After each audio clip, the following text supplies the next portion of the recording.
Well, I want to give you an example of that from Scripture today.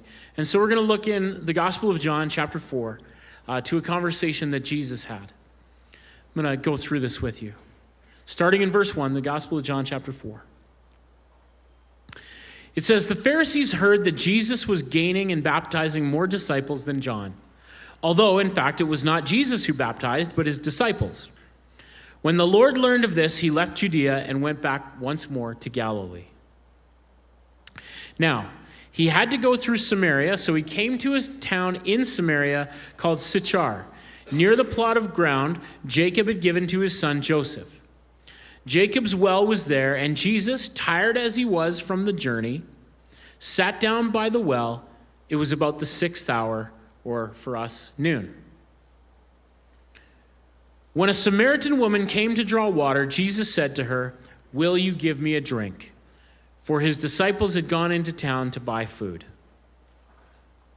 So as we read and listen to the first part of this story, we look at it, and it seems to us that that's a pretty reasonable situation and a pretty reasonable request, right? And nothing out of the ordinary in this. Jesus is at a well, he's thirsty, he needs a drink, he asks for water, seems totally normal.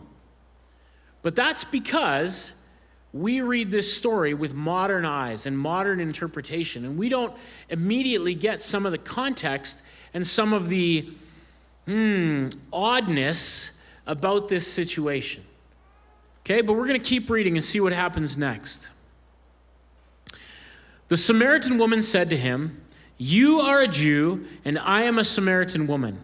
How can you ask me for a drink? For Jews do not associate with Samaritans." So right here in the next verse, we get the clue, right? We learn that there is a religious, cultural, ethnic divide that makes this a weird and tense situation. But it goes even further than that, because if you notice, she said, "You are a Jew and I am a Samaritan woman." She didn't just say, "You are a Jew and I am a Samaritan." She made sure to include that she is a woman on top of being Samaritan. So not only is there a religious, cultural, ethnic divide, but it's also odd for Jesus, as a teacher, a rabbi, a semi-respectable member of the community, to have this conversation not just with a Samaritan, but with a woman as well. So there's a gender thing at play. And then as this conversation begins, we see and we understand that there are a lot of walls up and a lot of reasons that this conversation should have and maybe could have been avoided at all costs. Okay, the story carries on. Jesus answered her, "If you knew the gift of God and who it is that asks you for a drink, you would have asked him, and he would have given you living water." So what we see here is that Jesus doesn't give in to the temptation to just go with small talk, right? He could have asked about the weather. He could have asked about the crops. He could have asked about the price of camel food, right? He could have just kind of kept it at that level. Or he could have even, taken the hint that maybe she doesn't feel comfortable talking to him. And he could have just been quiet until his disciples got back.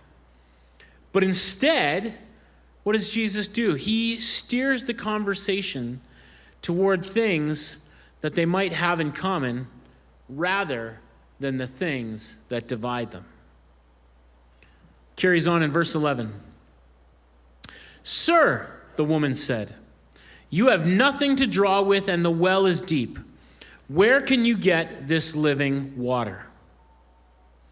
Are you greater than our father Jacob, who gave us the well and drank from it himself, as did also his sons and their flocks and herds?"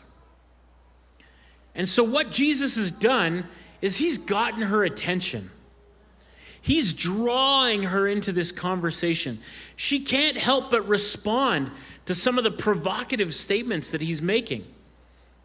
And it's funny to me because I think of the old saying that there are certain topics that you should never discuss over dinner. Do you guys know that? Have you ever heard those before? Does anyone know what you should never talk about over dinner? Anybody? Politics, absolutely is one of those things. Religion, exactly right.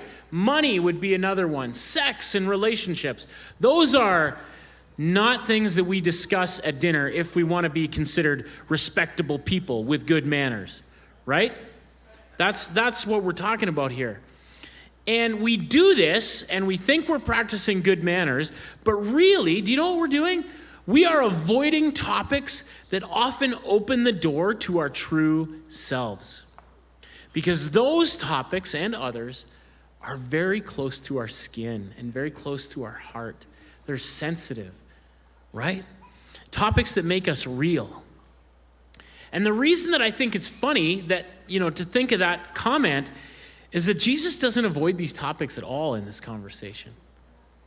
He uses the conversation about religion to lead to a life-giving conversation. Later on, he's going to talk about relationships and her relationships, and that's going to be part of what he talks about to point her towards life.